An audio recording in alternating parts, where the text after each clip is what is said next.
हम आराम के साथ इबादत करते हैं, हमें इबादत से रोकने वाला कोई नहीं। लेकिन दुनिया के अंदर कुछ ऐसे अफराद भी हैं कि यहूद व नसारा की बाकायदा मुकम्मल साजिश के साथ उन्हें इबादत से रोका जा रहा है और उन्हें शहीद किया जा रहा है, उन्हें माजूर किया जा रहा है, उनके बच्चों को भूखा और प्यासा रखा जा रहा है।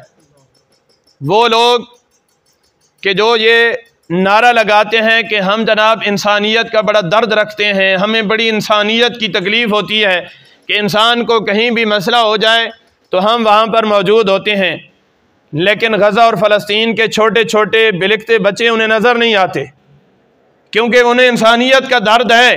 लेकिन वो इंसानियत का दर्द यहूद व नसारा का अगर कोई इंसान हो तो उन्हें दर्द है। मुसलमानों का अगर बच्चा भूखा और प्यासा भी दुनिया से चला जाए उन्हें कोई दर्द नहीं है, कोई तकलीफ़ नहीं है। और इसराइल अगर जो मर्ज़ी उन पर बम गिरा दे, जिस तरह के एटमी हथियार इस्तेमाल कर ले, तमाम आलमी ताकतें भी बैठी रहेंगी और वो ये देखती रहेंगी, खाली बयान देते रहेंगे नहीं नहीं जनाब हम इस मसले को हल कर रहे हैं। और अगर कोई मुस्लिम ममालिक सिर्फ बाइकाट भी कर दे तो उसके हुक्मरान भी कहते हैं नहीं नहीं बाइकाट करने से कुछ नहीं होता।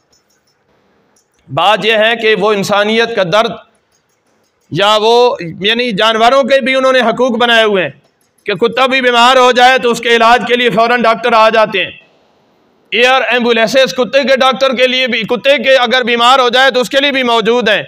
लेकिन गज़ा के अंदर अगर छोटे छोटे बच्चे वो भूख की वजह से, प्यास की वजह से वो दुनिया से जा रहे हैं, वो शहीद हो रहे हैं, अब वो एयर एम्बुलेंसेस उनके लिए नहीं इस्तेमाल हो सकती, वो कुत्तों के लिए इस्तेमाल हो सकती हैं क्योंकि वो कुत्ते यहूद और नसारा के हैं। और मुसलमानों के बच्चे, मुसलमानों की औरतें, हमारी माएँ, हमारी बहनें, और चाहे उनकी इज्जतें लूटती रहे, चाहे वो शहीद होती रहे, चाहे जो भी उन पर जुल्म सितम होता रहे, तमाम आलमी ताकतें बशमूल पाकिस्तान के हुक्मरान सारे के सारे गूंगे बनकर बैठे रहते हैं कि नहीं नहीं जो मर्जी होता रहे, वो जुल्म सितम हो रहा है तो उधर हो रहा है, हम तो आराम से बैठे हैं, हमारे साथ कोई मसला नहीं, हमें कोई परेशानी नहीं।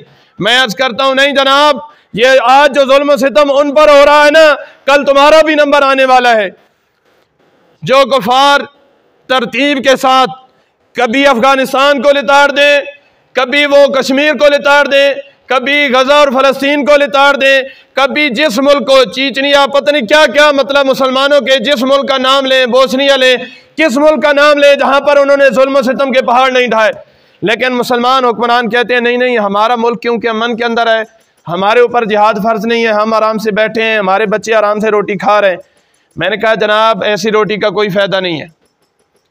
कल क़यामत वाले दिन नबी पाक साहिबुल औलाक सल्लल्लाहु ताला अलैहि वसल्लम ने अपने सामने बुला लिया और इरशाद फरमाया, ए हुक्मरानों, अल्लाह तबारक व तआला ने तुम्हें एटमी ताकत से नवाजा था, ये पाकिस्तान के अंदर सारी सहूलियात, सारा असला मौजूद था, तुम्हारे पास ताकत भी थी, बेहतरीन फ़ौज भी थी, सारी तुम्हारे पास सहूलियात भी थी, और मेरी उम्मत के बच्चे, मेरी उम्मत की औरतों की इज़्ज़तें और मेरी उम्मत की औरतें भूख की वजह से शहीद होती रहीं, बूढ़े नौजवान हर किस्म के बंदे शहीद होते रहे और तुम तमाशाई बन के देखते रहे। क्या उस वक्त हमारे पास जवाब होगा?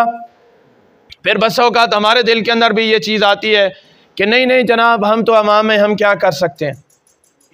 मैंने कहा जनाब नबी पाक साहिबुल औलाक सल्लल्लाहु ताला अलैहि वसल्लम ने इरशाद फरमाया, जिस बंदे ने जिहाद नहीं किया और दिल के अंदर जिहाद की तमन्ना भी नहीं की, वो मुनाफिक है। मैं और आप सोचें कि अगर हमारे पास वो सहूलियात, वो ताकत नहीं है, लेकिन जिहाद नहीं किया तो क्या जिहाद की तमन्ना भी पैदा हुई या नहीं? या कभी ऐसा हुआ कि हमने अपनी औलाद को बिठाकर ये बताया कि फ़लस्तीन पर इतना जुल्म सितम हो रहा है, गज़ा के अंदर इतने बच्चे शहीद हो गए, इतनी हमारी माँ बहनों की इज़्ज़तें लुट गईं। बेटा जिहाद अल्लाह तबारक व तआला ने फ़र्ज़ किया है। जिहाद की कुरान मजीद फ़ुरक़ान हमीद के अंदर 500 से ज़ायद आयात मुबारका मौजूद हैं। बेटा जिहाद के अंदर ये फ़ज़ाइल हैं। नबी पाक साहिबुल औलाक सल्लल्लाहु ताला अलैहि वसल्लम ने जिहाद करने वालों के ये फ़ज़ाइल बयान किए। अगर हमने बिठाकर अपने बच्चों को ये समझाया और जिहाद का चैप्टर बताया तो फिर तो ठीक है। और कभी ऐसा हुआ कि हम सारी रात रोते हुए गुजर गई, हमने खाना नहीं खाया, हमने अफ्तारी के वक्त उन बच्चों के नाम कर दिया कि जनाब ये जुल्म सितम होता रहा, हमारे अंदर वो खाना नहीं जा रहा। अगर ये कैफियत हमारी रही और हम उनके बारे में सोचते रहे तो फिर हम कामिल मोमिन हैं, हम कामिल ईमान वाले हैं। और अगर ऐसा दिल के अंदर हमारा ख्याल भी नहीं गुजरा, हम मज़े से अफ्तारी करते रहे, ठंडा पानी पीते रहे, और ठंडा पानी पीते हुए दिल के अंदर ये ख्याल भी नहीं गुजरा कि गज़ा के अंदर वो बच्चे भी मौजूद हैं जिन्होंने रोज़ा रखा लेकिन अफ्तारी के लिए उनके पास पानी भी मौजूद नहीं है, अगर ये दिल के अंदर ख्याल भी नहीं गुजरा, उनके लिए कोई तड़प भी पैदा नहीं हुई, उनके बारे में हमने सोचा भी नहीं, तो फिर हम अपने कामिल ईमान, यानी ईमान की नफ़ी नहीं, यहाँ कमाल ईमान की बात हो रही है, फिर कामिल ईमान के बारे में हम सोचें कि हमारा ईमान कामिल भी है या नहीं।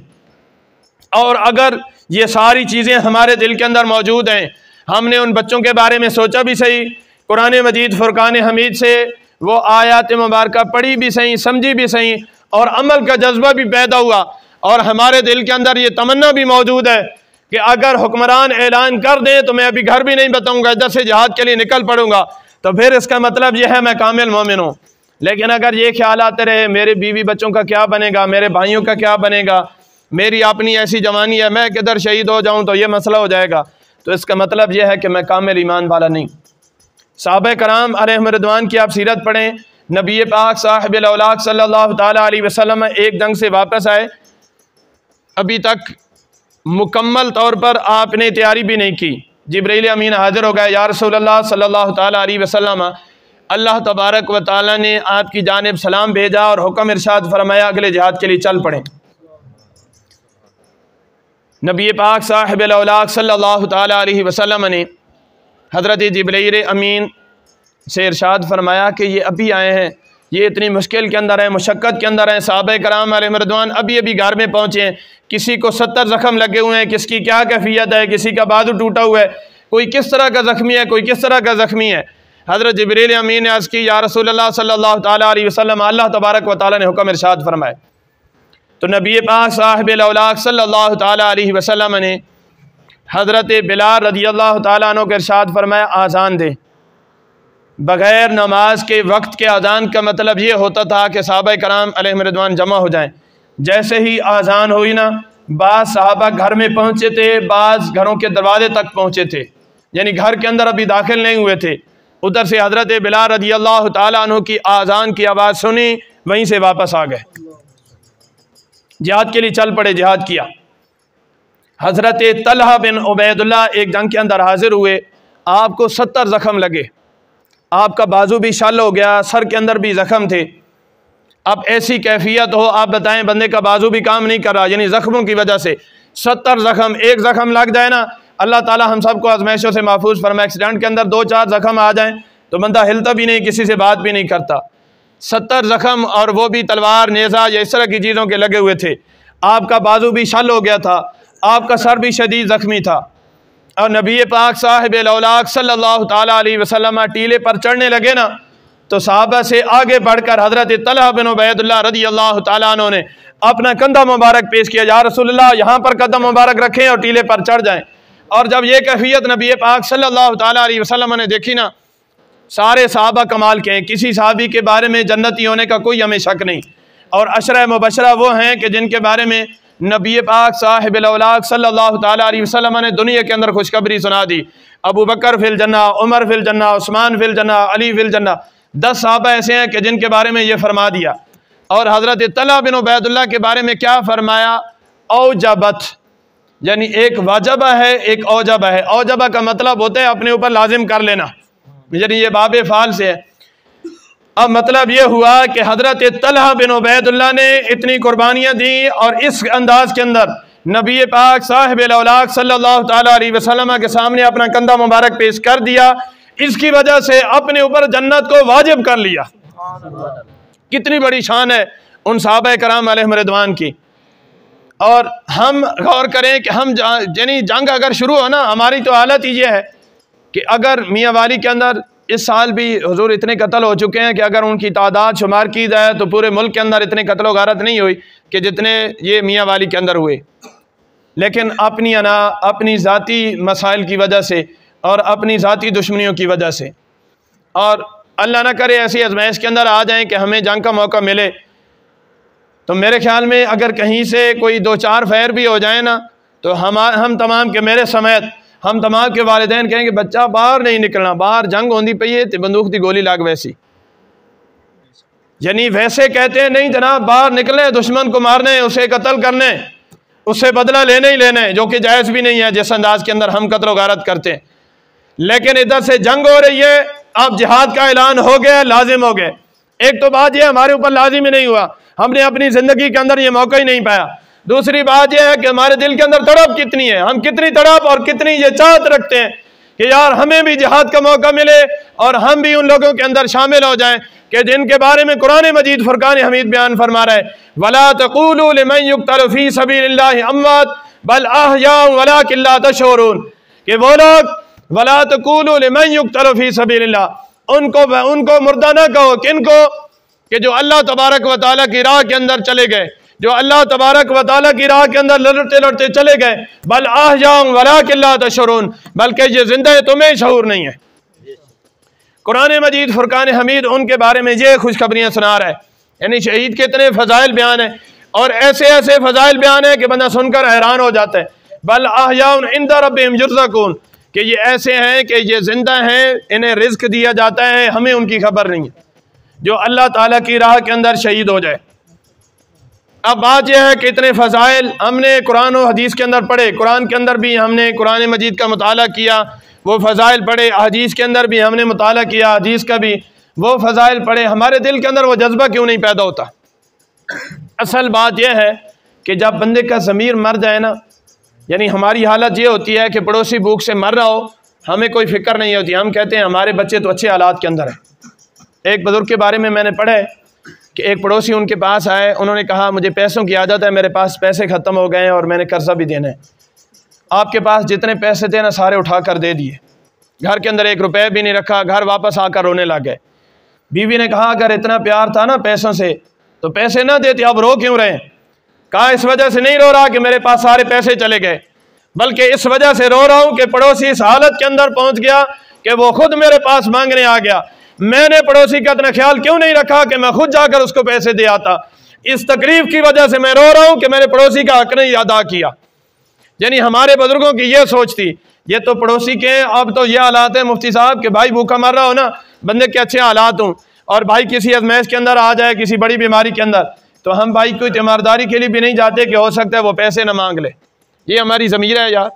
यानी हम इस कैटेगरी के अंदर आ गए कि सगे भाई के बारे में भी हम पूछने के लिए, हम तीमारदारी के लिए नहीं जाते। यानी ऐसे ही मालो दौलत पर भी तोहफा है यार, कि जो मालो दौलत अपने रिश्तेदारों से भी छुड़ा दे। यानी अब वालिदैन की कदर मंज़िलत पहले बयान की जाती थी कि वालिदैन का इतना मकाम और मरतबा है, तो लोग समझते थे, वालिदैन का अदब एहतराम करते थे। अब कहते हैं जनाब ये मौलवी साहब ऐसे फ़ज़ाइल बयान कर रहे हैं, बस ये दुनिया ही अलग है जनाब, छोड़ें, बस पैसा, बीवी, बच्चे, ये सब कुछ है। नहीं जनाब, जो अल्लाह तबारक व तआला ने जो चीज़ें हमारे ऊपर लाजिम की हैं ना, उनका अदा करना ज़रूरी है। हुफ़ाज़ का अदब एहतराम भी ज़रूरी, उलमा का अदब एहतराम भी ज़रूरी, और मौजूदा दौर के अंदर जो जो उलमाए हक़ हैं, खादिम साहब बयान फरमाया करते थे, ये बात मैं अक्सर बयान करता हूँ, खादिम साहब फरमाया करते थे हम लोगों की कदर कर लें, हम जैसा भी बाद में नहीं मिलेगा। ऐसी बात है कि नहीं? ऐसे लोग शायद सदियों बाद पैदा होंगे। फिर अब मौजूदा दौर के अंदर जलाली साहब पीछे बीमार हुए थे, यकीन करें जी रात को नींद भी नहीं आती थी कि यार पहले एक हमारे बुजुर्ग चले गए, अगर जलाली साहब भी चले गए, यानी ये मुफ्ती साहब की वजह से नहीं, मैं बिल्कुल ओरिजिनल हकीकत जो मेरी दिली कैफियत है, मैं अपनी मालूमात के मुताबिक पूरे पाकिस्तान के अंदर जलाली साहब जैसा इल्मी बंदा, पूरे पाकिस्तान की बात कर रहा हूँ, पूरे पाकिस्तान के अंदर डॉक्टर अशरफ आसिफ जलाली साहब जैसा इल्मी बंदा मैं नहीं जानता दुनिया के अंदर। ऐसे बंदे हमारे पास मौजूद हैं और हमें कदर मंज़िलत नहीं है। जब वो दुनिया से चले जाएंगे ना, हम जनाज़ों के अंदर करोड़ों बंदे वहाँ पर पहुँच जाएंगे। लेकिन उन्होंने क्या तालीमात दी, उन्होंने क्या क्या ऐलानात किए। अभी पिछले दिनों उन्होंने ऐलान फरमाया कि अगर गज़ा के अंदर, फ़लस्तीन के अंदर पाकिस्तान के हुक्मरान ऐलान करें कि हम जंग के लिए जाने देते हैं, तो 5 लाख मुजाहिदीन मैं पेश करता हूँ। ऐसा मर्द मुजाहिद मौजूद है अभी भी। मसला ये है कि हम लोग भी हाजिर, हमारे बच्चे भी हाजिर, हमारी बीवियां भी, हमारी औरतें भी, हमारी औरतों के ज़ेवरात भी दीन इस्लाम के लिए हाजिर हैं। हम आर्मी चीफ से भी हर जगह पर मैं जहाँ मुझे मौका मिलता है मैं अर्ज़ करता हूँ कि अगर सोशल मीडिया पर यह बात चले या सोशल मीडिया पर बात ना भी चले, हम ये ऐलान कर रहे हैं जनाब कि अगर आप ऐलान करें, आप हमें कोई हथियार ना दें, कुछ भी ना दें, हम अपनी बीवियों के जेवरात बेचकर भी जाने के लिए तैयार हैं, लेकिन ऐसी शर्मिंदगी की ज़िंदगी जीने के लिए हम तैयार नहीं है कि जिसके अंदर हमारे सामने वो बच्चों की वीडियोस आती रहे कि जिसके अंदर भूख की वजह से वो दुनिया से जा रहे हैं, प्यास की वजह से वो दुनिया के अंदर जा रहे हैं। ऐसे हालात दुनिया के अंदर हमसे देखे नहीं जा रहे, हमसे वो हालात बर्दाश्त नहीं हो रहे। हम जो कुछ मर्जी हो जाए, हम भूख से मर जाएं, हम किसी तरीके से भी फ़लस्तीन के अंदर पहुंचना चाहते हैं। पाकिस्तान के हुक्मरानों से और आर्मी चीफ से बार बार हम इल्तिमास करते हैं कि आप जिहाद का ऐलान करें, आप फौजियों को भेजें या न भेजें। हमारी आवाम के अंदर ये जज्बा अभी भी मौजूद है। मैंने ये पाकिस्तान की तारीख भी पढ़ी है। 1972-73 के अंदर जब ऐलान हुआ था ना, रेडियो के अंदर ऐलान हुआ था रात 12 बजे, रात 12 बजे का टाइम था। ये ऐलान हुआ था कि हमें आवाम की हाजत है, आवाम मुजाहिदीन आ जाएं। यकीन करें वो वीडियोस भी मौजूद हैं ना, मैंने पिछले दिनों वो वीडियो मंगाई है। यानी वो अगरचे उस कैमरे की है कि जहाँ पर मुकम्मल समझ नहीं आती, लेकिन बंदा कोशिश करे समझने की। उसके अंदर इंडिया के बॉर्डर पर हमारे नौजवान, उनके पास असला मौजूद नहीं था, डंडे लेकर वहां पर पहुंच गए। उन्होंने कहा जनाब हम इंडिया के अंदर दाखिल हो जाते हैं। हमारी फौज की एक तादाद थी जो उनको रोक रही थी, भाई मेहरबानी करें इधर ही रुकें। उन्होंने कहा नहीं जनाब, अब ऐलान हो गया जिहाद का, हमारे पास अगरचे असला नहीं है, हम डंडे लेकर भी इंडिया के अंदर दाखिल होते हैं जिहाद करने के लिए। तो हमारी आवाम के अंदर ये जज्बा मौजूद है। यानी अगरचे कम हो गया ये जज्बा, दोबारा जज्बा बढ़ाने की हमारे पास हाजत है। हम ये कोशिश करें कि वो जज्बे को बेदार करें। यानी वो भी हमारे बुजुर्ग थे, वो भी हमारे सहाबा थे, वो भी ताबीन थे जिन्होंने सारी जो है ना जिंदगियां जंगों के अंदर गुजार दी। हजरत खालिद बिन वलीद रजी अल्लाह ताला अन्हु ने 500 से ज़ायद जंगें लड़ी हैं। आप फरमाते हैं हर जंग के अंदर मैंने ये नीयत किया कि अल्लाह ताला मुझे शहादत का रुतबा नसीब फरमा दे, लेकिन अल्लाह ताला ने शहादत का रुतबा नसीब नहीं फरमाया।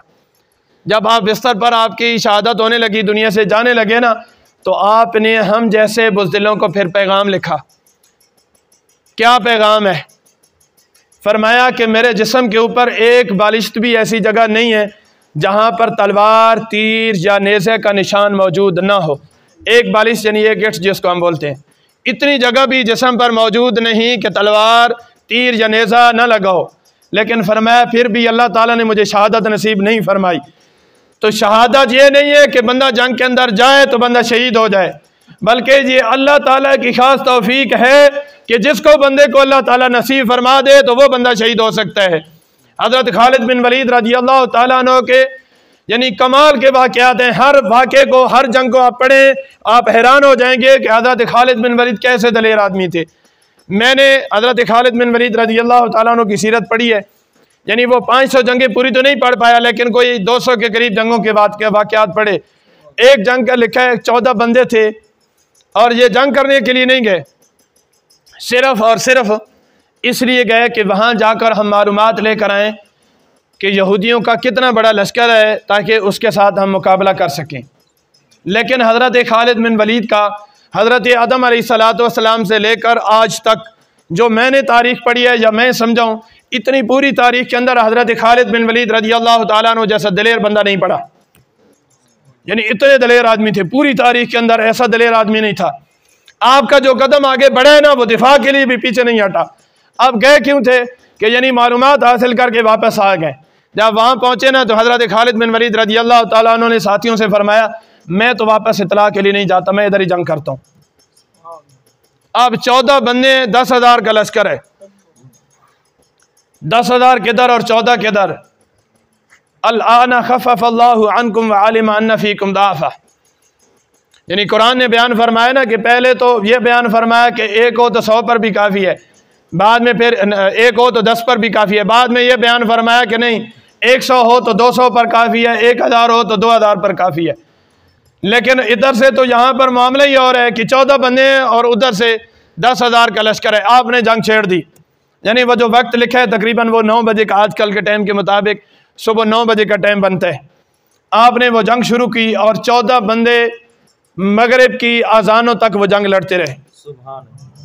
14 बंदे, 10,000 का लश्कर है और मुकाबला कर रहे हैं। हज़रत खालिद बिन वलीद खुद फरमाते हैं कि जब मगरिब का वक्त हुआ ना, तो अब मेरे हाथों के अंदर ताकत और सकत ख़त्म हो गई कि मैं तलवार चला सकूं। अब मैंने आखिरी दफ़ा ज़ोरदार नारा लगाया और इस नीयत से लगाया कि अब ये मैं नारा लगा कर तलवार चला दूंगा, उसके बाद ज़मीन पर मैं बेहोश होकर गिर जाऊंगा तो ये कुफार मुझे शहीद कर देंगे। आप फरमाते हैं मैंने नारा लगाया और मैंने तलवार चलाई ना, तो उधर से फरिश्तों ने जाकर पीछे से हज़रत अबू उबैदा बिन जराह को इतला दे दी। यानी अगर अभी भी हम निकले ना तो फरिश्ते ऐसा नहीं है कि नहीं आते। फरिश्तों ने हज़रत अबू उबैदा बिन जराह को इतला दी कि हज़रत खालिद बिन वलीद अकेले जंग के अंदर है। आप अंदाज़ा लगाएं, हज़रत अबू उबैदा बिन जराह वहाँ से चले और फरमाते हैं जब मैंने आखिरी नारा लगाया ना, मेरी हिम्मत ताकत नहीं थी। उधर से हज़रत अबू उबैदा बिन जराह अपना लश्कर लेकर पहुँच गए। जब मैंने नारा लगाया तो उस नारे का जवाब उन्होंने दिया और मेरे साथ वो आ गए। अब वो पीछे आकर फरमाते हैं मैं पीछे आकर गिर गया, फिर अल्लाह ताला ने मुझे सेहत दी और वो भी हज़रत अबू उबैदा बिन जराह वहाँ पर, क्योंकि फिर पूरा लश्कर लेकर गए थे, अल्लाह तबारक व तआला ने मुसलमानों को वो भी फतह नसीब फरमाई। नारे तकबीर, नारे तकबीर, नारे तकबीर, नारे रिसालत, नारे रिसालत, नारे तहकीक, नारे तहकीक, अल जिहाद, अल जिहाद, अल जिहाद, अल जिहाद, अल जिहाद, अल जिहाद। अच्छा, एक ये भी अर्ज़ कर दूं कि ये जो जिहाद का जज्बा, जिहाद की बातें हम ज़ात के लिए नहीं, हमें कोई मसला नहीं है। हम ये कहते हैं कि हमारी ज़िम्मेदारी है, अगर आज हम नहीं बोलेंगे ना, क़यामत वाले दिन नबी पाक सल्लल्लाहु ताला अलैहि वसल्लम हमसे भी पूछेंगे कि मेरी उम्मत लुटती रही, बच्चे शहीद होते रहे, औरतों की इज़्ज़तें पामाल होती रहीं, और अल्लाह ताला ने तुम्हें इल्म दिया था, तुमने क्यों नहीं बयान किया? तो ये हमारी मजबूरी है, अगर हम नहीं बयान करेंगे तो हम गुनाहगार होंगे। बस मैं आखिरी वाक़या अर्ज़ करता हूँ, यानी मौजूदा दौर का, ये तो पीछे था ना कि हज़रत खालिद बिन वलीद की जंग की इतला फरिश्तों ने दी। मौजूदा दौर की बात करता हूँ। MM आलम, ये जनाब यहाँ हमारी बेस भी इसी नाम पर बनी हुई है, MM आलम की। इन्होंने रिकॉर्ड कायम किया है, 57 सेकंडों के अंदर 5 जहाज़ गिराए। यहाँ तक तो आपने ये बात सुनी होगी। अगली बात यह है कि जब कराची यूनिवर्सिटी के अंदर MM आलम साहब गए ना, तो हर बंदे को, जिस तरह पीर मेहर अली शाह साहब को बाद में लोगों ने पूछा था ना कि आपने इतना बड़ा ऐलान कैसे कर दिया कि कब्र से मुर्दा जिंदा कर देंगे, तो अब हर तरह के लोग होते हैं। वहाँ के तलबा ने कहा जनाब ये कैसे मुमकिन है, यानी हमने आपके बारे में ये सुना है कि 57 सेकंडों के अंदर आपने 5 जहाज़ गिरा दिए, ये अक्ल में आने वाली बात नहीं, ये कैसे मुमकिन हुआ आपसे? तो उन्होंने अल्लाह की कसम उठाकर कहा कि अल्लाह पाक की कसम, जैसे ही मैंने जहाज उड़ाया ना तो चारों तरफ से फरिश्ते मेरी मदद को पहुंच गए। इस वजह से अल्लाह ताला ने मुझे तौफीक दी और 57 यानी 1 मिनट से भी कम के अंदर मैंने इंडिया के 5 जहाज गिरा दिए। अभी भी अगर हम निकल पड़े, हम ऐलान कर दें जिहाद का, तो अल्लाह ताला हमारे फरिश्ते हमारी मदद के लिए भेज देगा। लेकिन हम घरों के अंदर बैठे रहें और ये कहते रहें कि वहाँ पर फरिश्ते पहुँच जाएंगे, उनकी मदद करेंगे, ऐसा नहीं। हम निकले तो अल्लाह ताला मदद के लिए ज़रूर भेजेगा। अल्लाह ताला की बारगाह के अंदर दुआ है, अल्लाह तबारक व ताला कुरान मजीद पढ़ने, समझने, और जिन हफ़ाज़ कराम ने अच्छे अंदाज़ के अंदर कुरान मजीद सुनाया, अल्लाह तबारक व ताला इनकी जवानियों को खूब बरकतें नसीब फरमाए, इन्हें मज़ीद तरक्कियाँ नसीब फरमाए।